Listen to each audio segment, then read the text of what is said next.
Download aplikasi Tarbiyah Sunnah di handphone Anda. Tersedia di Google Play dan App Store. Assalamualaikum warahmatullahi wabarakatuh. Alhamdulillah, wassalatu wassalamu ala rasulillah Muhammad ibn Abdillah wa ala alihi wa ashabihi wa mawalah wa man tabi'ahum bi ihsanin ila yaumil qiyamah. Wa ba'd. Ikhwati fillah, jamaah masjid Babus Salam, Babur Rahman, jamaah yang Allah muliakan dan para pendengar Radio Tarbiyah Sunnah Bandung, juga radio-radio lain yang ikut gabung, para pemirsa beberapa stasiun TV dan para netizen. Kita kembali berjumpa. Kita masih berkutat pada pembahasan keutamaan ilmu. Pertemuan yang lalu, kira-kira sebulan yang lalu, ada teori namanya unggal Sabtu. Prakteknya kadang-kadang sebulan sekali. Kemarin sudah dijelaskan bahwa ilmu adalah sumber kebaikan. Kita teruskan, salah satu di antara keutamaan ilmu adalah ilmu itu cahaya, al-ilmu nurun. Yastadi'u bihil abdu. Faya'rifu kaifa ya'budu rabbah wa kaifa yu'amilu ibadah. Fatakunu masiratuhu fi dhalika ala ilmin wa basiratin. Ilmu adalah cahaya yang menerangi jalan hidup seorang hamba. Sehingga si hamba mengetahui bagaimana cara dia beribadah kepada Allah. Bagaimana cara dia bermuamalah dengan sesama hamba. Sehingga jalan hidupnya itu di atas ilmu dan basirah, jelas gamblang. Seperti kita berjalan di siang hari, matahari bersinar terang. Kita tahu tujuan kita, arah kita, apa yang ada di hadapan kita, apa yang harus dihindari, apa yang harus diloncati, apa yang harus dilangkahi, itu jelas gamblang. Saya tadi dari rumah ke sini siang hari, terang benderang. Kalau saya mah perem dah ya supir. Tapi supir melihat jelas kemana harus belok. Di depan ada mobil yang berhenti, ikut berhenti atau disiap. Ada lubang dihindari. Selamat aman. Walaupun berbelok-belok, banyak halangan, banyak rintangan, semua terlihat jelas gamblang. Coba kalau malam hari dari sana ke sini nggak pakai lampu, mungkin nabrak-nabrak. Ada lubang diinjak, ada batu digeleng, ada orang yang nyebrang nggak kelihatan jeger. Bisa-bisa nggak sampai ke tempat tujuan. Itu gambaran orang yang berjalan di atas jalan yang terang benderang dan di atas jalan yang gelap gulita, berbeda. Ilmu ini cahaya, sumbernya dari Allah Azza wa Jalla. Allahu nurus samawati wal ard. Allah itu cahaya menerangi langit dan bumi. Berdasarkan hal itulah maka sumber ilmu yang paling utama yaitu Al-Quran, Al-Quranul Karim adalah salah satu di antara sumber cahaya tersebut. Sebagaimana firman Allah Subhanahu wa taala tentang Al-Quranul Karim yang Allah tuangkan dalam surah Asy-Syura ayat 52. Wa kadzalika auhayna ilaika ruhan min amrina ma kunta tadri mal kitab walal iman walakin ja'alnahu nuran nahdi bihi man nasha' min ibadina wa innaka latahdi ila siratim mustaqim. Kata Allah, demikianlah kami telah wahyukan kepadamu, hai Muhammad, ruh dari perintah kami.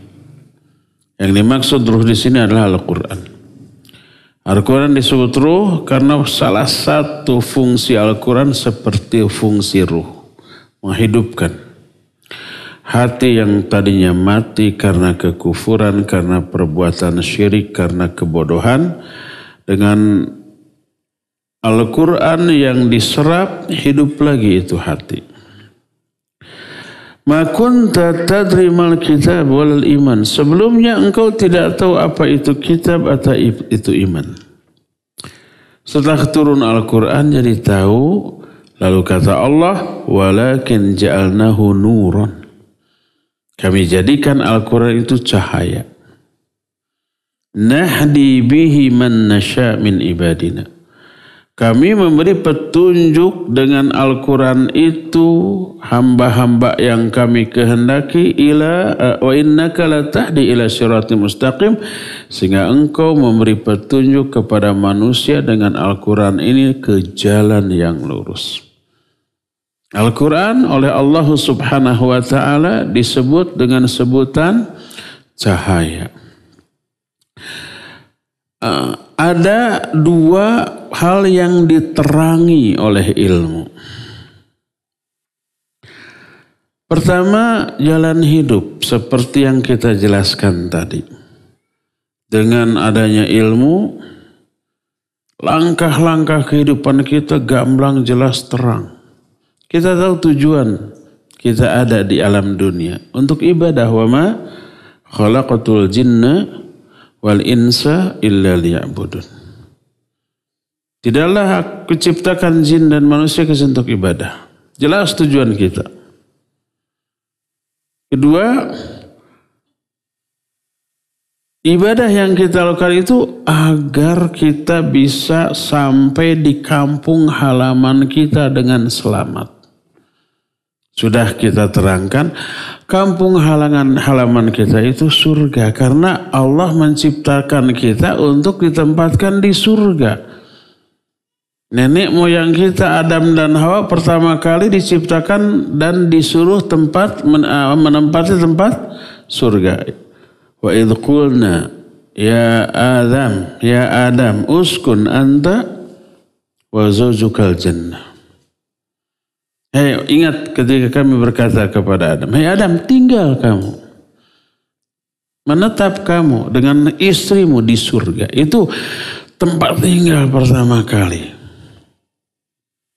Karena hikmah tertentu Adam disuruh keluar dulu oleh Allah dari surga. Karena kesalahan, tergoda oleh iblis laknatullahi alaih. Turun, tidak selamanya, sementara nanti harus kembali ke kampung halaman itu surga. Mudik. Salah satu hikmahnya. Kenapa Adam disuruh keluar dulu, turun dulu ke alam dunia, mengalami, menjalani, merasakan hidup di luar surga. Tapi nanti akan kembali ke sana. Kata Imam Ibnu Qayyim rahimahullah dalam kitab Miftahud Daris Sa'adah, salah satu hikmahnya agar Adam dan turunannya mengetahui, merasakan dahsyatnya anugerah Allah berupa surga. Setelah ada perbandingan hidup di dunia. Di dunia kayak gini hidup nanti. Riweuh, rempong. Pokoknya seperti naik yang gitu tah. Roller coaster. Kadang ngalenyap, kadang gitu ya. Cerit gitu. Kayak gitu kehidupan ini.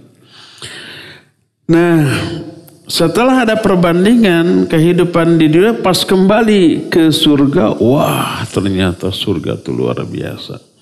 Akhirnya tahu aja dahsyatnya kenikmatan yang Allah berikan di surga setelah ada perbandingan hidup di dunia. Allah jelaskan itu dalam Al-Quran. Dan itu ilmu. Dengan adanya penjelasan ilmu surga gamblang. Oh iya, kita diciptakan untuk menempati surga. Dikeluarkan dulu untuk merasakan bagaimana pahit getirnya kehidupan di dunia. Kelak harus kembali ke kampung halaman untuk merasakan nikmat yang hakiki dan abadi. Makanya agar sampai di kampung halaman di dunia ini juga harus ibadah. Biar gak tersesat. Nah, bagaimana agar ibadahnya benar tidak tersesat? Itu Quran. Dijelaskan dengan hadis yang merinci apa yang dijelaskan masih secara global oleh Al-Quran. Itu sumber ilmu terang. Bagaimana cara beribadah kepada Allah. Bagaimana cara bermuamalah dengan sesama hamba Allah. Jelas dan gamblang. Seperti jelas dan gamblangnya cahaya. Tanpa petunjuk dari Allah, tanpa Quran kita kegelapan. Dulu sebelum Islam datang, manusia hidup dalam kegelapan. Oleh Allah dikeluarkan mereka dari gelapnya, kebodohan, kesesatan, dituntun menuju cahaya yang terang benderang. Dalam surah Al-Baqarah, seusai ayat kursi. Ayat kursi 255 kan. Berarti ini 256. 256. Lancat 10 ayat. Allahu waliyul ladzina amanu. Yukhrijuhum minadh dhulumati ilan nur. Walladzina kafaru awliya'uhumut taghut yukhrijunahum minan nuri ilal dhulumat ulaika ashabun nar hum fiha khalidun. Allah adalah wali, pelindung bagi orang-orang yang beriman. Allah mengeluarkan mereka dari kegelapan, dari syirik, dari kufur, dari penyimpangan, dari kebodohan. Allah keluarkan mereka kepada cahaya yang terang benderang. Quran, sunnah ini cahaya. Yukhrijuhum minadh dhulumati ilan nur. Walladzina kafaru awliya'uhumut taghut. Orang kafir pelindungnya taghut. Taghut mah sebaliknya. Yukhrijunahum minan nuri ilal dhulumat. Taghut mah mengeluarkan orang dari cahaya kepada kegelapan. Dari taat kepada maksiat, dari sunnah kepada bid'ah, dari iman kepada kufur, dari tauhid kepada syirik. Sudah enak berada di tempat terang, ayo dibedolkan upoek. Apa kata Allah? Ulaika ashabun nar. Mereka lah para penghuni neraka. Hum fiha khalidun. Dan mereka kekal dalamnya. Tersesat harusnya pulang kampung ke surga. Ini malah sampainya ke neraka waliyadzubillah karena gelap. Malam hari dari Selacau ke Cibubur di sini, ke BBR tanpa lampu udah gak akan sampai ya tuh.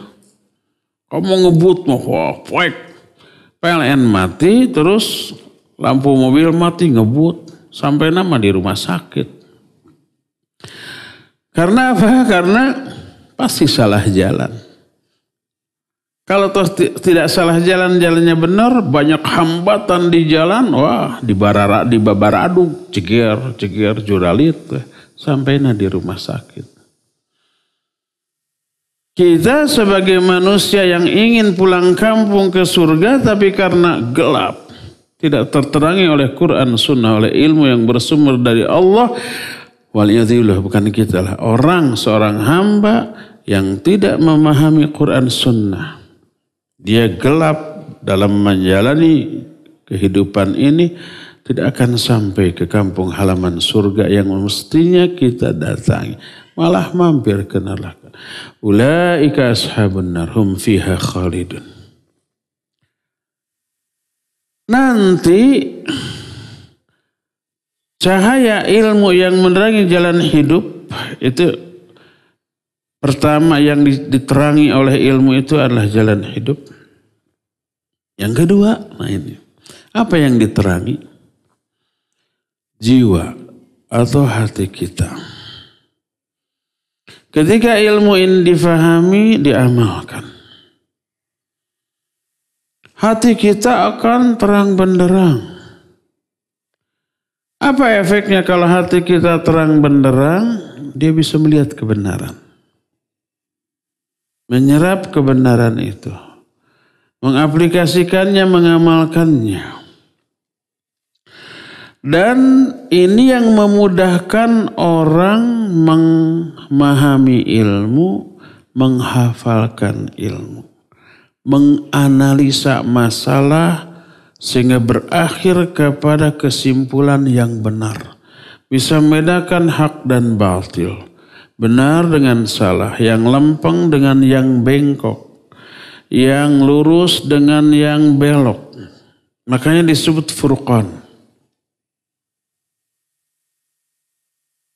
Sebaliknya apabila ilmu yang sudah dipelajari tidak diamalkan, dia tidak akan menerangi hati. Hatinya gelap dengan dosa, dengan maksiat. Apa akibatnya? Akibatnya coba ya, kalau umpamanya sebuah ruangan kotor dengan debu-debu. Di antara antum ada yang pernah mengalami musim meletusnya Gunung Galunggung. Saya waktu itu SMA tahun 82. Meledak, subuh-subuh teh memeleduk itu Gunung Galunggung. Debunya bahkan pasirnya sampai ke Bandung. Jam segini gelap. Lampu menyorot, nggak banyak berfungsi, anggar gelap. Karena cahaya lampu terhalang oleh apa? Kotoran-kotoran debu. Beda kalau gelapnya karena hanya tidak ada cahaya, terus disorot oleh lampu bisa terang, ya enggak? Malam hari udara di dalam rumah kita bersih, cangkeun lampu. Cang teh? Cang. Kalau penuh debu seperti musim Galunggung, matahari aja enggak tembus sinarnya. Apalagi lampu-lampu proyek atau kayak malam. Mengalami kan, Pak Topo mengalami, apalagi Pak Mulyono. Ya, lebih sepuh dari kita. Saya aja yang masih muda mengalami itu. Yang tidak mengalami itu berarti masih anak-anak. Hati yang kotor dengan dosa dan maksiat gak bisa dengan cepat memahami ilmu. Menganalisa secara benar, menghafal secara cepat dan permanen.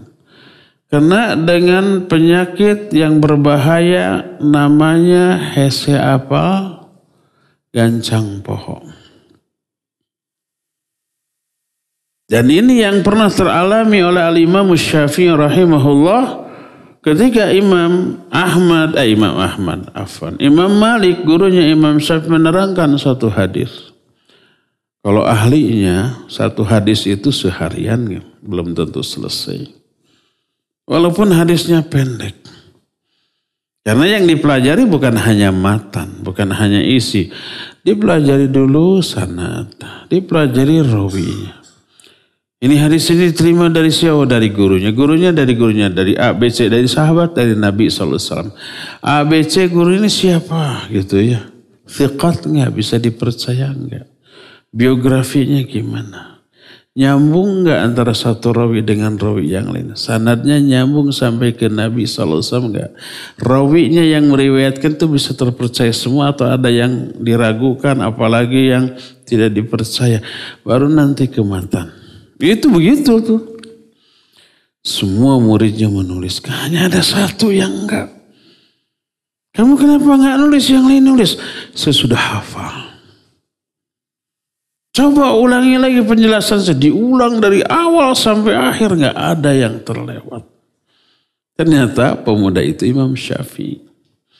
Beliau menyatakan hafidhul Quran wa ana ibnu sab'in.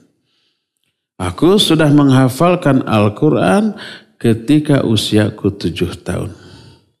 Wa fi tis'i sinin hafidhtu Al-Muwatta lil Imam Malik. Usia 9 tahun aku sudah hafal kitab Al-Muwatta Imam Malik. Dan usia 15 tahun aku sudah memberi fatwa. Imam Syafi'i itu. Apa kata siapa gurunya ini? Imam Malik. Inni ra'aitu anna Allah qad ja'ala fi qalbika nurun. Fala tutfihu bidhulumatil ma'siyah. Aku melihat Allah telah menjadikan di dalam hatimu cahaya. Jangan kamu padamkan cahaya itu dengan gelapnya kemaksiatan. Ilmu yang diamalkan menerangi hati. Kalau hati ini sudah terang dengan ilmu yang diamalkan, mudah menghafal, mudah memahami, analisanya super tajam. Sehingga dalam satu kalimat dia bisa memahami makna yang tidak difahami oleh orang pada umumnya. Ketika turun surah atau ayat terakhir dari Al-Quran, Al-Yawma akmaltu lakum dinakum wa atmamtu alaikum nikmati wa raditu lakumul Islam Madinah. Aku telah sempurnakan agamamu pada hari ini. Para sahabat senang. Wah, agama kita sudah sempurna. Karena hanya sampai di sanalah pemahaman atau analisa mereka tentang ayat ini. Dan Abu Bakar menangis waktu ketika turun ayat ini. Sedih. Orang kaget. Kenapa kamu sedih? Bukankah agama kita sudah sempurna? Iya. Kenapa? Bukankah kita harusnya bahagia? Iya. Kenapa kamu nangis? Apa kata Abu Bakar? Dia bilang, kalau agama ini sudah sempurna, berarti tugas Nabi SAW sudah selesai. Apa konsekuensinya? Kalau sudah selesai, ini isyarat. Apa isyarat? Sebentar lagi beliau akan dipanggil. Akan diwafatkan oleh Allah Azza wa Jalla. Tuh.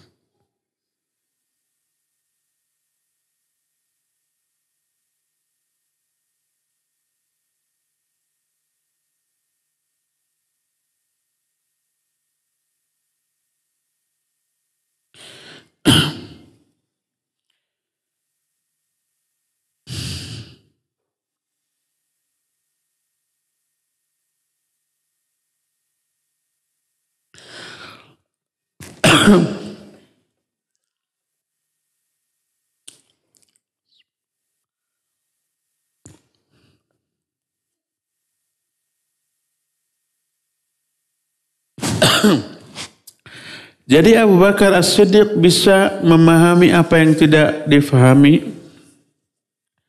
oleh umumnya sahabat. Itulah cahaya.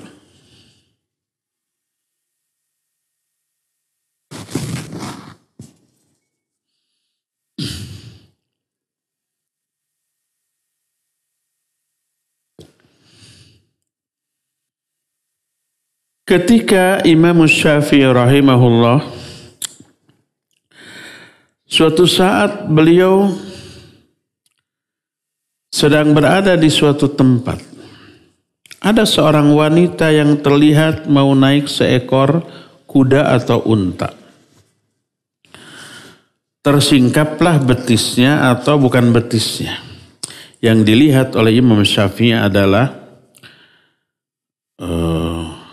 memuncangan teh? Memuncangan ini nih. Mata hati. Mata kaki. Mata kaki terlihat. Tidak sengaja beliau berpaling, tidak melotot. Apa akibatnya? Pikirannya terganggu. Saat itu beliau mau menuliskan sebuah kitab. Isi dari materi yang akan dibahas atau ditulis dalam kitab sudah ada di kepala. Tiba-tiba lupa. Beliau datang ke gurunya nama Imam Waqi. Apa kata Imam Waqi?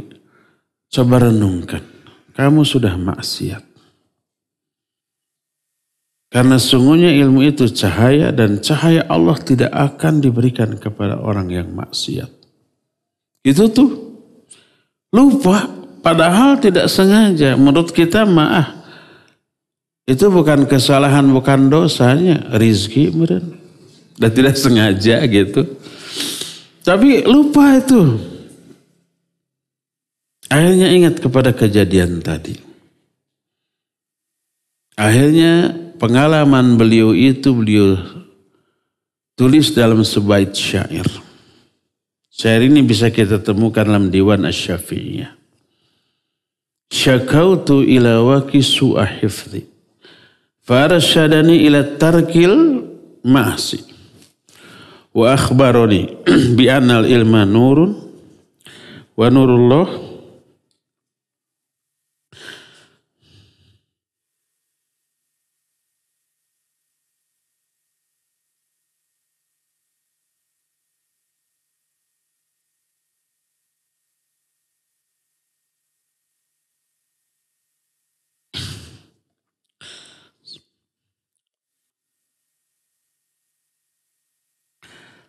kata Imam Asy-Syafi'i, aku curhat.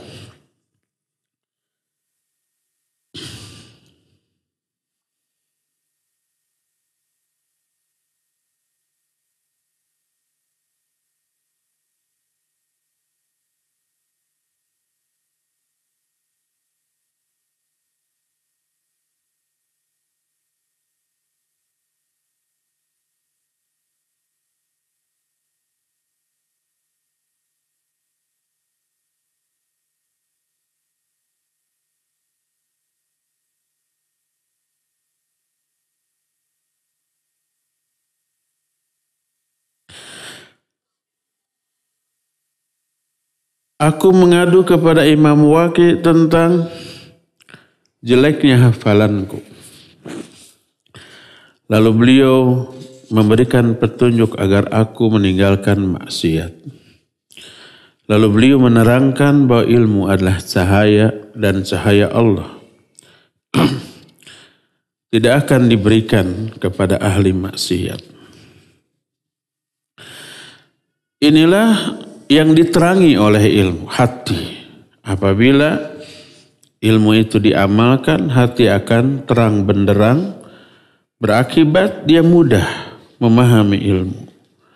Dia akan mudah dan kuat menghafalkan ilmu dan analisa dia terhadap permasalahan jauh lebih tajam dan mendalam dibanding orang-orang yang ilmunya tidak diamalkan.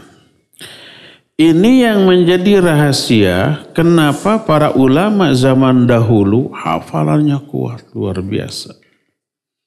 Ilmunya mendalam. Kesungguh-sungguhan mereka untuk mempelajari ilmu dan menyebarkannya terlihat dari kitab-kitab karangan mereka. Siapa orang yang menelah kitab mereka akan tercengang seolah-olah mustahil ada orang yang seperti mereka di zaman sekarang. Coba umpamanya Syekhul Islam Ibn Taimiyah berapa kitab karangannya? Lebih dari 500 judul kitab itu yang tertemukan. Belum yang hilang. Jadi efektivitas kegiatan dakwah ilmu dan kehidupannya itu bisa kebayang. Kalau 500 kitab, kebayang sehari-harinya gimana? Andai umpamanya sebulan 1 kitab saja, setahun berarti 12 kitab ya. 10 tahun berarti 120 kitab. Kalau sampai 500 kitab berarti sekitar 40 tahunan gitu ya. Padahal usia beliau itu Pasti efektifnya setelah balik menulis sebenarnya setelah jadi ulama tidak dari lahir gitu. Bayangkan. Seolah-olah mustahil ada orang yang seperti itu di zaman sekarang. Tapi kenapa bisa? Inilah barokah dari ilmunya dan amalnya. Nah, kemudian ketika ilmu yang menerangi dua hal tadi berpadu. Menerangi hati, menerangi jalan hidup, lahir iman dan amal soleh. Ini iman amal soleh yang bersumber dari ilmu yang menjadi cahaya akan tetap menjadi cahaya sampai hari kiamat. Allah berfirman dalam Al-Quran, Nuruhum yas'a baina aidihim wa bi'aimanihim. Cahaya mereka itu menerangi mereka dari depan mereka dan juga dari sebelah kanan mereka. Kata Allah Azza wa Jalla dalam Al-Quran di dalam surah Al-Hadid. Kata Allah, Yauma taral mu'minina wal mu'minat yas'a nuruhum baina aidihim wa bi'aimanihim. Busra ilakumul yawma busrakum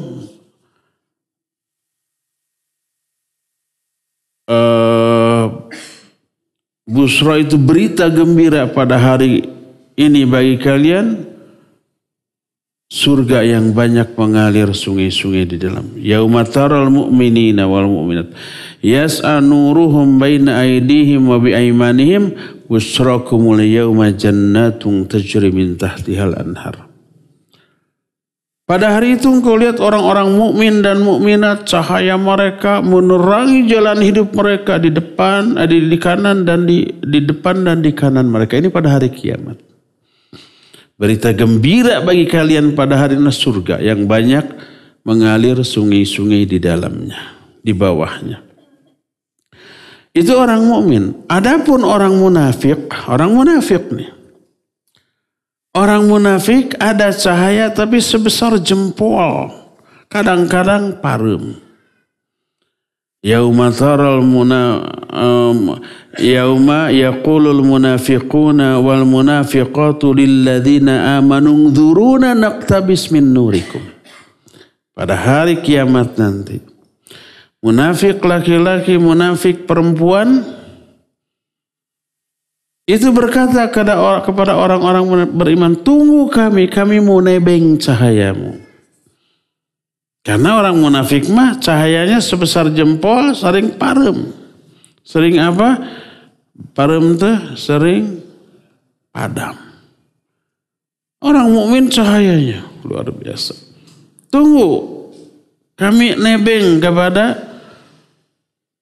cahayamu. Oleh orang mukmin dilihat. Orang munafik itu repadem. Dina caangna oge teu sabaraha. Masih ngatog gitu. Ada terjemahan yang ngatog. Pokoknya ngatog itu penglihatan yang tidak jelasnya terlihat oleh orang mukmin. Orang mukmin khawatir mengalami hal itu. Nuruhum yas'a baina aydihim wa bi'aimanihim. Yaqulun, orang mukmin itu cahayanya menerangi depan dan kanan mereka, lalu mereka melihat orang munafik itu gitu. Lalu mereka berdoa, Rabbana atmim lana nurana waghfir lana. Ya Allah, sempurnakan bagi kami cahaya kami. Cahaya yang menerangi jalan yang mereka tempuh pada hari kiamat nanti. Kapan ini terjadi? Salah satu penjelasan para ulama adalah ketika menyeberang sirat. Sirat digambarkan nanti di dalam kitab Mukhtasar Ma'rijul Qabul yang kita bahas setiap hari Jumat sore itu ya. Kondisi sirat pertama kecil. Sekecil bagian tajam dari sebuah pedang. Balaghana anna syirat ahadda minas saif. Itu kata Imam Sufyan Ats-Tsauri. Telah sampai berita kepada kami bahwa syirat itu lebih tajam, lebih kecil daripada bagian tajam sebuah pedang. Kecil syirat itu. Kedua, mudhillah, bikin kepleset, tergelincir, tijalike, tikosewat, tisereule. Licin. Ketiga, gelap. Sudah gitu, itu aja sudah susah ya. Di dalamnya, di bawahnya neraka. Terbentang jauh. Sudah gitu dari neraka itu muncul kalaib, besi-besi yang hidup mengait setiap orang yang berusaha menyeberang. Bayang kayak tentakel gurita raksasa tapi terbuat dari besi gitu. Tanpa itu aja udah susah, ada itu. Gelap. Nah, orang mukmin diberi cahaya ketika itu. Segimana cahaya tergantung amalnya. Ada yang cahayanya sebesar gunung. Ada yang setinggi pohon kurma, ada yang setinggi orangnya. Tergantung amal dia. Sejauh mana dia memperoleh cahaya di dunia dan mengaplikasikannya. Cahaya di dunia itu ilmu Quran Sunnah dan mengaplikasikannya. Maka orang-orang munafik melihat orang-orang mukmin cahayanya terang benderang, unzuruna naqtabis min nurikum. Tunggu, kami nebeng kepada cahayamu. Qila rji'u wara'akum, dijawab, udah mundur jauh-jauh Kasablanka Palembang. Balikna mawa pempek. Qila rji'u wara'akum faltamisu nuron. Cari cahayamu sendiri. Akhirnya faduriba bainahum bisurah. Maka dipasang benteng penyekat ya antara orang mukmin dengan orang-orang munafik tersebut. Terpisah jauh mereka. Tidak lagi menyatu, tidak lagi bisa nebeng. Waktu di dunia juga bareng-bareng sama orang-orang mukmin, jadi merasa orang mukmin pasti nih akan menolong, dan di dunia dia menolong. Di akhirat mah nggak bisa. Maka orang munafik ngomong, alam nakum ma'akum, bukankah dulu kita sama-sama? Sama-sama ngaji, sama-sama sholat gitu ya. Bala walakinnakum fatantum anfusakum wa tarabastum wartabtum wa ghurratskumul hayatud dunya. Ya, dulu kita sama-sama. Tapi kalian mah walakinnakum fatantum anfusakum. Kalian memfitnah diri-diri kalian sendiri. Ketika kita dulu pernah di The Trans tuh membahas tentang kiat mengatasi fitnah di akhir zaman. Fitnah ini dibahas tuh maknanya banyak. Salah satu di antara fitnah itu adalah dzunub wal ma'asi, dosa. Walakinnakum fatantum anfusakum, artinya kalian menjerumuskan diri ke dalam fitnah, artinya menjerumuskan ke dalam dosa dan maksiat. Orang-orang munafik tuh gitu tuh. Wa tarabbastum, terus nunggu-nunggu kesempatan untuk bisa menohok dari belakang. Wa ghurratskumul amani, kalian juga ditipu oleh angan-angan dunia. Jadi tidak bisa disamakan, orang mukmin mah tidak begitu, orang munafik mah begitu.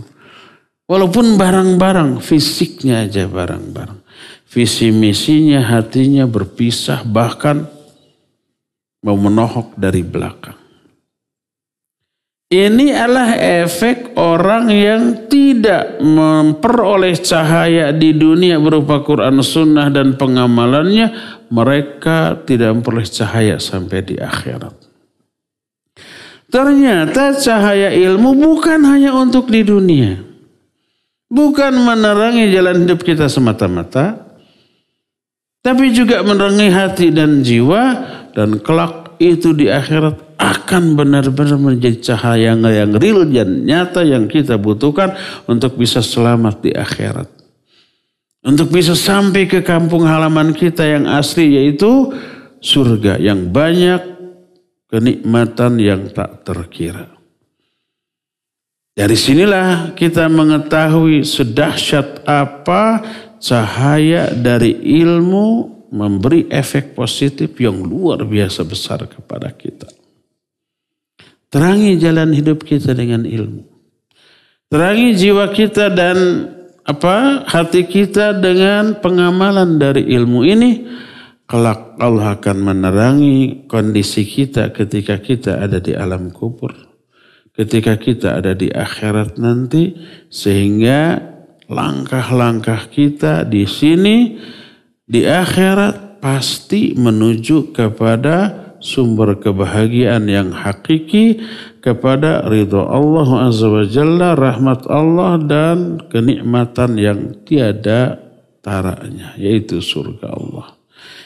Inilah salah satu di antara keutamaan ilmu, yaitu ilmu itu adalah cahaya, ya. Cukup sampai di sini saja dulu dan kita masih punya sisa waktu untuk bertanya jawab. Nanti keutamaan ilmu yang lain akan kita bahas di pertemuan yang akan datang. Wassallallahu ala nabiyina Muhammadin wa ala alihi wa ashabihi wasallam. Waalaikumsalam warahmatullahi. Ya, Pak Mulyono. Apa bedanya ilmu akhirat dengan ilmu dunia? Ilmu akhirat itu ilmu agama. Untuk kebahagiaan kita di akhirat. Quran Sunnah. Adapun ilmu dunia, sumbernya bukan Quran Sunnah. Tapi hasil riset, eksperimen, hasil percobaan, hasil penelaahan. Lahir sains, lahir teknologi. Lahir IT, lahir berbagai macam ilmu duniawi. Ada matematika, ada kimia, ada fisika, ada biologi dan seterusnya. Sebagian informasi ilmu dunia ada dalam Quran hadis, ya ada dalam Quran hadis. Dan apabila hasil eksperimen manusia selaras sejalan dengan keterangan Quran dan hadis, itu yang disebut dengan al-i'jazul ilmi. Susah menerjemahkan al-i'jazul ilmi, artinya kemukjizatan ilmu. Maknanya adalah hasil penemuan, eksperimen, percobaan, atau penelitian manusia yang hasil akhirnya sesuai dengan keterangan Quran dan Sunnah. Itu disebut al-i'jazul ilmi. Tapi itu masih terkategorikan ilmu dunia. Kalau ilmu akhirat, ilmu agama mempelajarinya jelas keutamaannya. Dan itulah yang dimaksud dengan ilmu yang kita bahas. Ilmu agama. Bagaimana dengan ilmu dunia? Apakah boleh atau baik dipelajari? Kalau ilmu dunia itu ada faidah, ada maslahat, ada keuntungan bagi kita, ya tentu saja. Seperti ilmu kedokteran. Seperti ilmu ekonomi. Seperti umpamanya sains dan teknologi. Penting bagi kita? Penting. Mempelajari ibadah? Ibadah. Dapat pahala? Dapat pahala. Mengajarkannya? Dapat pahala. Tapi tidak seagung sebesar mempelajari dan mengajarkan ilmu agama. Tapi dapat pahala.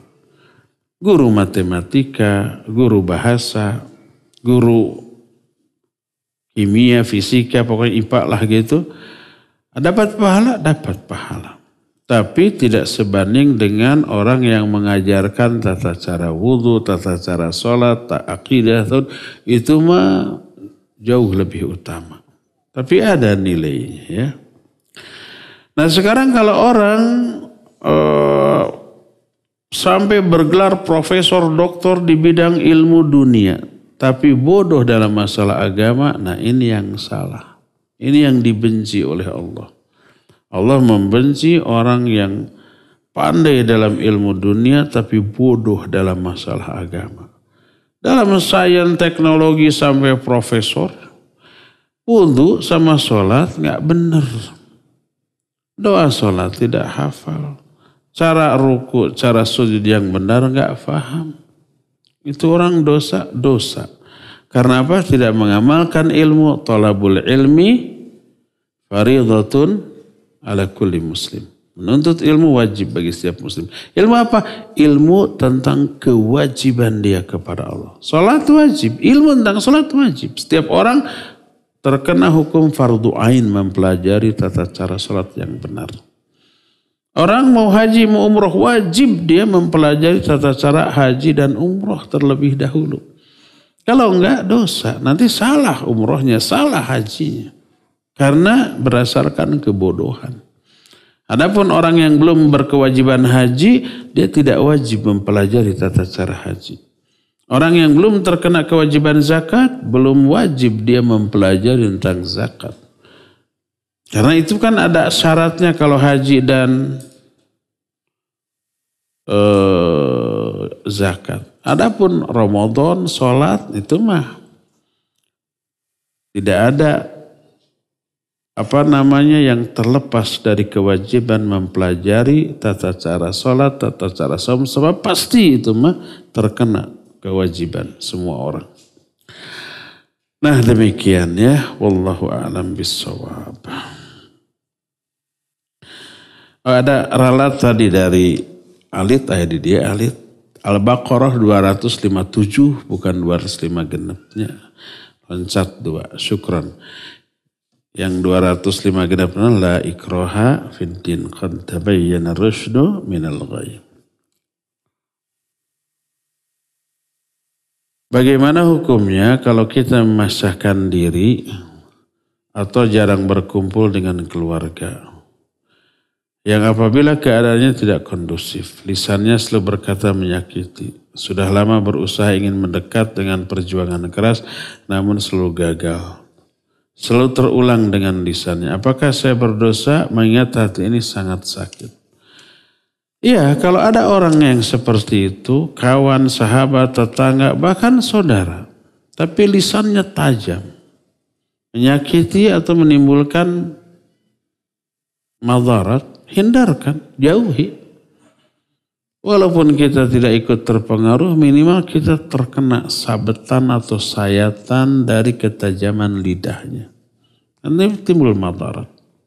Menghindari tanpa memusuhi. Dinasihati sudah malah balik menyerang. Kayak yang suci aja lah gitu umpamanya. Jangan sok suci, macam-macam. Memperbaiki tidak bisa. Bertahan di sana buruk. Ya hindarkan. Bertemu tanpa harus membenci atau memusuhinya. Ya, kalau pas harus ketemu say hello saja, assalamualaikum kumhadamang, hindarkan. Ngariung dengan mereka madarat, udah kita keluar kemana saja gitu. Pura-pura mangku budak, ayo kita keluar main gitu. Pokoknya tidak berdosa apabila kita menghindari orang seperti itu karena menghindarkan madarat. Teman mau jual mobil. Silakan mobil coba dulu sama kami. Batas waktunya 2 minggu. Dicobanya 2 minggu. Tester ini. Setelah kenyang kesana kemari gitu ya. Bocor ban, nabrak. Nggak jadi ya. Kalau cocok kami beli. Kalau tidak nggak apa-apa. Tidak kami beli. Tapi kami nyimpen uang jaminan 20 juta. XX itu 20-nya. Uang kembali ke kami, mobil kembali ke dia. Kalau kami tidak jadi beli, apakah boleh Ustaz? Boleh. Jadi walaupun sudah bayar, sudah transaksi, tapi belum bervisa, boleh di cancel. Al-bay'ani fil khiyar malam yatafarraqa. Penjual dan pembeli itu berada dalam khiyar. Khiyar itu boleh memilih melanjutkan transaksi atau membatalkan malam yatafarraqa selama belum terpisah. Nih saya beli ini mobil 20 juta nih. Sini mobilnya. Ngobrol. Nggak jadi ya? Boleh nggak jadi. Baik yang mengcancelnya yang pembelinya atau penjualnya. Boleh. Sebelum berpisah. Adapun kalau sudah berpisah, sudah nggak bisa. Ya, dibolehkan. Asal tidak boleh ada uang hangus. Yang 20 juta itu hangus kalau nggak jadi, nggak boleh. Ya, ada uang hangus.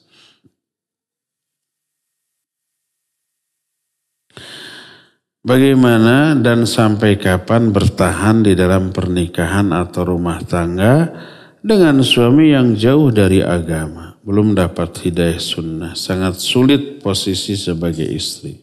Banyak pertentangan dalam kehidupan sehari-hari. Kehidupan rumah tangga sebenarnya suami sholat tapi bolong-bolong, sering meninggalkan sholat karena malas, riba, musik. Aduh. Ini bukan pertanyaan atau curhat. Kalau ada sesuatu yang rusak yang kita miliki, perbaiki dulu. Kalau masih bisa diperbaiki. Kalau kita punya mobil, motor mogok, perbaiki. Tapi kalau biaya memperbaiki lebih mahal daripada beli baru, mending beli baru. Motor ya, mobil. Nah. Begitu juga orang, suami, istri gitu ya. Kalau ada kesalahan, penyimpangan apalagi fatal, perbaiki, nasihati. Kalau diperbaiki tidak bisa, dinasihati tidak bisa, sementara kerusakannya fatal, beli yang baru.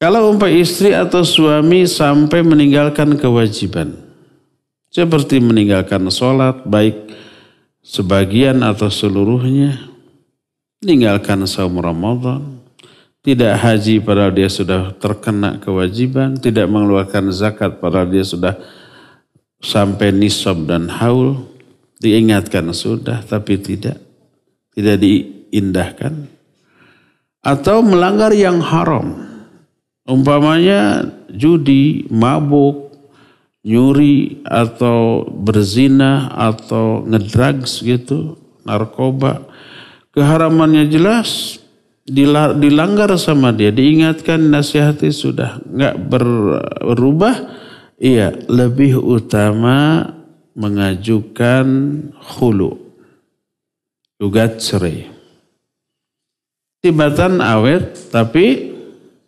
rajin. Daripada terus bertahan tapi mencelakakan dunia sampai akhirat. Hati juga pasti akan rajet terus, rumah tangga juga tidak ada ketenangan. Setiap saat kita, apalagi setiap waktu sholat kesel, lihat suami malas gitu ya. Ya anak-anak pasti berpengaruh. Melihat tidak harmonisnya kedua orang tua, anak stres tuh. Kasihan karunya. Jadi boleh, dan itu menjadi udzur syar'i bagi istri untuk mengajukan gugatan cerai kalau sampai meninggalkan kewajiban atau melanggar yang nyata-nyata Allah haramkan. Wallahu a'lam. Apakah dalam melaksanakan tawaf dan sa'i waktu umroh boleh membawa atau memakai tongkat? Secara syar'i boleh. Tapi oleh askar nggak boleh kita bawa tongkat masuk Masjidil Haram, dirampas itu. Kalau boleh, boleh. Nabi SAW kalau waktu tawaf tidak bawa tongkat, nggak turun dari kendaraannya mencium Hajar Aswad, cukup ditowel saja sama tongkatnya, Hajar Aswad dicium tongkatnya, boleh. Boleh pakai kendaraan, secara syar'i boleh. Dulu Nabi SAW kadang tawaf memakai unta atau kudanya. Kalau sekarang nggak bisa, bawa unta ke Masjidil Haram ya nggak boleh. Tapi sekarang tawaf ada skuter, tapi di lantai 2. Boleh, boleh. Bayar. Terus 50 real gitu untuk berdua kalau nggak salah. Cepet, enak. Malah 7 putaran tuh ganggaratun, ingin nambah. Kadang-kadang kelewat Hajar Aswad, itu lampu hijau kelewat. Tidak bismillah ya Allahu Akbar. Kadang-kadang gitu. Kadang balapan. Jadi boleh nggak membawa tongkat secara syar'i? Boleh. Tapi aturan di sana tidak membolehkan. Untuk berjaga-jaga bila di tengah-tengah terasa sakit kaki dan apabila tongkat tersebut boleh dimasukkan koper. Masa bawa koper ke Masjidil Haram gak boleh. Jangankan koper ya. Bawa tas jinjing agak gede aja diperiksa. Gak boleh bawa ya. Apalagi koper yang ada tongkatnya. Gak boleh. Bukan secara syar'i. Tapi aturan di sana oleh askar. Karena hanya untuk berjaga-jaga, nanti bila nggak kuat jalan jauh. Nah, kalau ternyata nggak kuat, baru 2-3 putaran kakinya sakit nggak bisa, ada ojek di sana ya. Pakai ojek. Tapi bukan ojek motor, ojek kursi roda.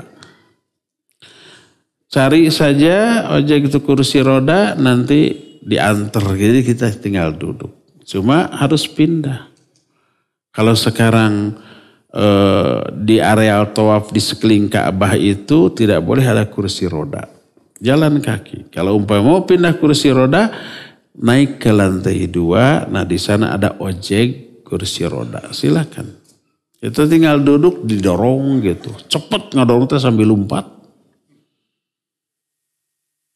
Boleh. Jadi tidak pakai tongkat tapi pakai kursi roda. Atau pakai skuter tadi.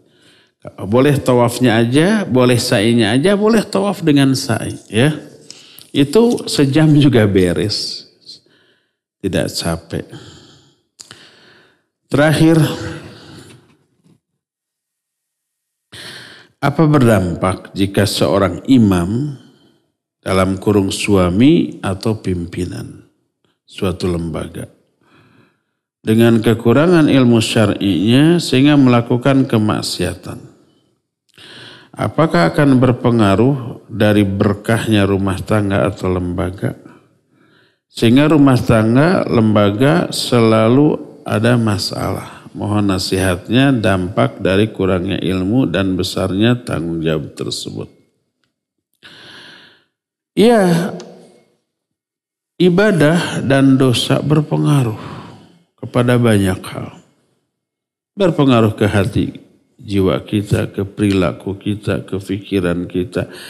Berpengaruh kepada keluarga kita, tetangga kita, kepada semuanya. Kalau orang giat ibadah, laksanakan perintah, menjauhi semua larangan, itu akan menularkan barokah dari kesolehannya. Anaknya, istrinya, orang tua, adik, kakak, tetangganya. Sebaliknya, kalau seorang dosa maksiat sehingga tercabut barokah bahkan turun laknat, itu akan terasa kepada lingkungan. Lihat Imam Ibnu Qayyim rahimahullah kitab Ad-Da' wa Dawa menyatakan bahwa para ulama berkata kalau aku terjerumus dalam dosa dan maksiat, dosa dan maksiat yang aku lakukan ya berdampak kepada anggota keluarga. Istrinya menjadi tidak nurut, anaknya menjadi membangkang, pembantunya menjadi tidak lagi mentaati, bahkan binatang tunggangannya pun seringkali ngadat. Tahulah aku bahwa itu adalah efek buruk tasa'um namanya, kesialan yang lahir dari dosa. Tercabut barokah dari Allah Azza wa Jalla. Ya, lalu kesialan akibat dosa itu ya menyebar. Makanya Syekh Al-Utsaimin menyatakan kalau kita ada masalah dengan istri, dengan anak, dengan orang tua, dengan adik kakak, dengan kerabat, dengan sahabat, solusi awal adalah tobat. Solusi awal introspeksi, lalu tingkatkan ketakwaan. Karena mungkin masalah yang muncul antara kita dengan orang lain, bahkan orang terdekat, itu azab Allah kepada kita akan dosa-dosa kita. Allah azab dengan perilaku yang nyebelin dari orang-orang terdekat. Dan itu lebih berat dibanding bermusuhan dengan orang yang tidak kenal. Nah, solusi awal takwa. Allah menyatakan, wa may yattaqillah yaj'al lahu makhraja. Siapa yang bertakwa kepada Allah, Allah akan cari jalan keluar. Kita tobat, kita berhenti dari dosa, kita tingkatkan ibadah, kita banyak istighfar, kita banyak infak dan sedekah untuk ini menghapus dosa kita. Nanti Allah yang akan merubah hati orang yang tadinya nyebelin menjadi nyenengin. Istrinya yang tadinya durhaka menjadi taat lagi. Anaknya yang tadinya bandel menjadi nurut lagi. Pembantunya yang tadinya tidak menuruti jadi nurut lagi. Binatang tunggangan yang tadinya malas-malasan jadi giat lagi. Kalau zaman sekarang motor mobil tadinya mogokan wae, kempesan wae gitu jadi jag-jag deh. Karena diservis lagi. Allah mudahkan untuk memperoleh biaya untuk menservisnya. Jag-jag lagi, mual mogokan lagi. Nah seperti itu ya. Makanya ketakwaan adalah solusi awal dari seluruh masalah yang kita hadapi, baik masalah sosial, masalah keluarga, masalah ekonomi. Allah menyatakan, wa may yattaqillaha yaj'al lahu makhraja wa yarzuqhu min haitsu la yahtasib. Diberi rezeki, masalah ekonomi, itulah takwa aja. Syarat ekonomi, Allah berikan rezeki yang tidak disangka-sangka. Wa may yattaqillaha yaj'al lahu min amrihi yusra. Kita ada kesulitan, proyek ini mandek, pekerjaan ini susah gitu ya. Ngurus itu KTP, KK dan segala macamnya susah. Coba tobat. Wa may yattaqillaha yaj'al lahu min amrihi yusra. Siapa orang bertakwa kepada Allah, Allah akan permudah seluruh urusannya. Berdasarkan hal itu, ketakwaan, ketaatan atau kedurhakaan kita ya berpengaruh dalam kehidupan kita di segala aspek, aspek fisik ataupun psikis, aspek sosial, keluarga dengan tetangga, aspek ekonomi dan seluruh aspek itu dipengaruhi oleh takwa atau durhakanya seorang hamba. Ya. Cukup ya, sampai di sini saja. Insya Allah kita jumpa kembali semoga di hari Sabtu yang akan datang. Subhanakallahum bihamdik, asyhadu an la ilaha illa anta, astaghfiruka wa atubu ilaik, walhamdulillah rabbil alamin. Wassalamualaikum warahmatullahi wabarakatuh.